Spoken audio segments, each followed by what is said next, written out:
The next phase of his journey is Narasimha, where the rescue turns into a defiance. The moment where the persona becomes so unique that it breaks all existing laws of categorization. In the life of Sushant Singh Rajput, this phase is the era of the intellectual anomaly. It is the moment he became a living paradox, an entity that the traditional decoders of the world simply could not classify. In quantum mechanics, a particle can exist in multiple states at once until it is observed. Sushant lived his life in a state of superposition. He was a high-level competitive engineer and a fluid, expressive dancer. He was a deep space observer and a commercial film star. Like Narasimha, who appeared in the Sandhya between day and night, Sushant existed in the twilight between science and art. He refused to choose one over the other. While the industry expected him to be a hero who followed a specific script, he was busy discussing the double-slit experiment or the philosophical implications of the many worlds interpretation. He was the lion of the screen and the man of the laboratory combined into a singular, defined form. The self-musing quote that defines this Narasimha-like defiance is, "Everybody is in a hurry to decode you in a certain way, and then they expect you to adhere to their definition." How can they possibly do that when you yourself are finding it hard to discover yourself?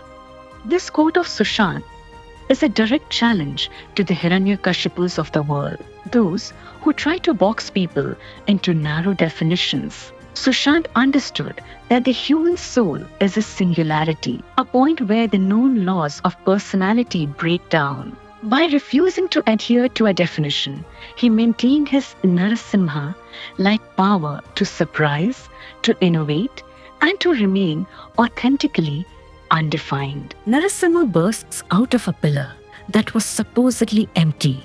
In the hollow environment of fame and artifice, Sushant was the pillar of truth. He brought a raw, unvarnished intellectualism to every interaction. He didn't just talk about movies. He talked about the evolution of his own consciousness. He turned every interview into a threshold, a space where the mundane world of celebrity gossip met the profound world of astrophysics and philosophy. He was the anomaly that burst through the surface of a predictable industry, forcing everyone to acknowledge that there was something much deeper beneath the pillar of stardom. Narasimha appeared specifically to protect the child devotee, Prahlad. In his own life, Sushant's Narasimha side was the fierce protector of his own inner child, the curious, wide-eyed boy from Patna who wanted to understand how the stars worked. He was incredibly protective of his innocence and curiosity. He wouldn't let the cynical demons of the material world kill his sense of wonder. Every time he mirror wrote, every time he looked through his telescope, and every time he tweeted about the golden ratio, he was Narasimha standing guard over his own sacred curiosity. Narasimha is the avatar that proves impossible things are possible if you are willing to transcend the boundaries of either or. Sushant proved that you don't have to be just an actor or just a scientist. You can be the threshold.